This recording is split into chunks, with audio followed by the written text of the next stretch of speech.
দুনিয়ার সব কাজে আমার কোনো আলসেমি নেই, আমি সব কাজ সুন্দর পরিপাটিভাবে করতে পারি, কিন্তু এই রুটি বানানোর কাজটা যে আমার এতটা আলসেমি লাগে কি আর বলবো। এই রুটি খাওয়াটা যে কে আবিষ্কার করছে, তাক যদি হাতের কাছে পাইতাম মনে হতো যে তাক রুটি বানিয়ে ভেজে খাইতাম। সকালে উঠে রুটি বানানো খুবই বোরিং একটা কাজ। আর যাদের বাসায় ডায়াবেটিসের রোগী আছে তাদের তো নিত্যদিনের রুটিন এটা যে সকালে আর সন্ধ্যায় রুটি বানাতেই হবে। আমি বা সব কাজ সুন্দরভাবে করতে পারলেও রুটি বানানোর কাজটা আমার কাছে প্রচুর আলসেমি লাগে। রুটি বানাতে পারি না তা নাই, রুটি সুন্দর মতো বানাতে পারি, কিন্তু বানাতে মন চায় না। মানে এতক্ষণ ধরে রুটি আটা কাটতে হয়, আটা মাখতে হয়, তারপর সেই আটাটা হচ্ছে আবার সুন্দর করে করে বেলে রুটি বানাতে হয়, সেই রুটিটা আবার সেকতে হয়। কত বোরিং না বলেন? এতক্ষণ আমার তরকারি ভাত সবকিছু রান্না হয়ে যাবে। আমি দুইটার সময় রুটি বানাই, একটা হচ্ছে বাধ্য হয়ে আর একটা হচ্ছে শখ করে। শখ করে বলতে যখন ভাত খেতে খেতে বোরিং লাগে বা অন্য সময় মাংস রান্না করা হয় তখন দেখা যাচ্ছে মাংস দিয়ে রুটি কিন্তু খুবই মজা লাগে, তখন রান্না করি। আরেকটা সময় হচ্ছে বাধ্য হয়ে, যখন স্বামীদের বাবার দুপুরে লাঞ্চ নিয়ে যেতে হয় টিফিন, তখন বাধ্য হয়ে রুটি বানাতে হয় তাকে হচ্ছে লাঞ্চটা প্যাক করে দিয়ে দেওয়ার জন্য। আজকে হচ্ছে রুটি বানানোর জন্য দুইটা কারণই আছে, একটা বাধ্য হয়ে আর একটা শখ করে, দুইটা কারণই আছে। বাধ্য হয়ে হচ্ছে স্বামীদের বাবার টিফিন নিয়ে যেতে হবে, এই জন্য বেশি করে বানিয়ে রাখতেছি, ফ্রোজেন করে রাখবো।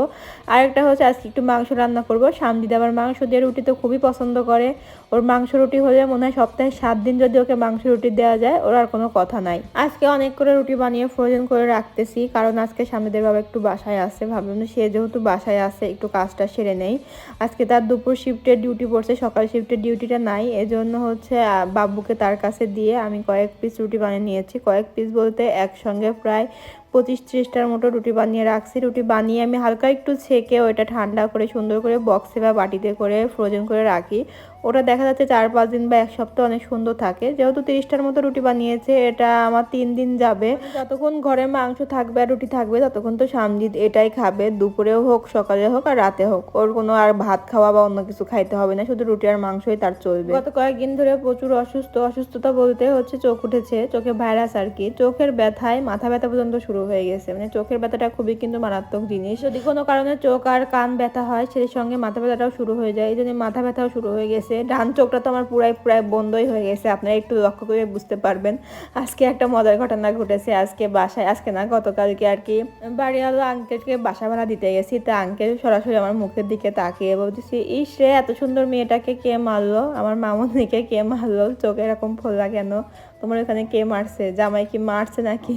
তো বললাম না আঙ্কেল, চোখে ভাইরাস হয়েছে এই জন্য এই অবস্থা। আমি তো হাসতে হাসতে পুরাই অবস্থা খারাপ, যে আমাকে মারছে জন্য চোখ ফুলে গেছে।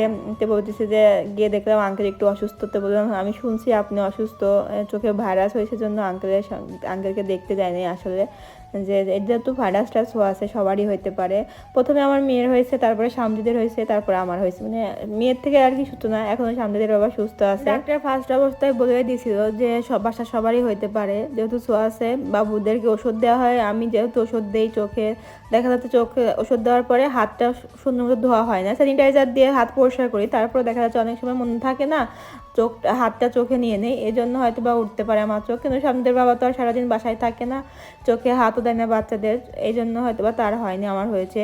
এই যে কথা বলতে বলতে আমার মাংসটা রান্না শেষ, মাংসটা কষিয়ে রান্না করে নিচ্ছি। আজকে হচ্ছে ব্রয়লার মুরগি আর কি রান্না করতেছি। সামনে আবার নরম মাংসটা একটু পছন্দ করে, আর যেহেতু চোখ উঠছে গরুর মাংস খাইতে পারতেছি না, অ্যালার্জি প্রচুর বাড়বে। কয়েকদিন আগে বাড়িতে গেছিলাম, গরুর মাংস খেয়ে এসে মনে হচ্ছে চোখটা আমার বেশি ফুলছে, আর চোখের মধ্যে প্রচণ্ড চুলকায় গরুর মাংস খেলে। যে রুটিগুলো আজকে খাবো সেগুলো আজকে ভেজে নিয়েছি, আর সঙ্গে কিছু ভাজিও করে নিয়েছি, যেহেতু শুধু মাংস খাওয়া যায় না, কিন্তু ভাজিটা যে হলে মজা হয়। আর যেহেতু শীতের দিন আসছে, এখন সিম, ফুলকপি, আলু, গাজর সব মিক্স করে কিন্তু ভাজি করে খেতে বা সবজি রান্না করে খেতে অনেক মজা হয়। আমি আজকে সিম, ফুলকপি, আলু একসঙ্গে ভাজি করছি, অনেক মজা হয়েছিল খাবারটা। ধনিয়া পাতা থাকলে অনেক ভালো হতো, কিন্তু ধনিয়া পাতাটা ছিল না। আর এই যে সামনের বাবা সন্ধ্যায় বাসার বাইরে গিয়েছিল, সন্ধ্যায় তো শীতের সন্ধ্যায় পিঠা পুলি তো অবশ্যই থাকতে হবে, আমাদেরও একই অবস্থা। এখন একটু দুই ভাই বোনের গল্প শোনাই, শুনুন সবাই।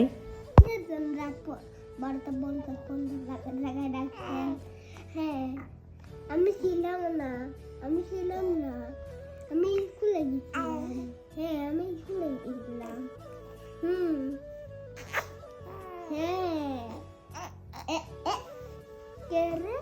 কালকে আমাকে দেখেন নাই, কালকে আমি পাইপারে গেছিলাম, স্কুলে গেছিলাম।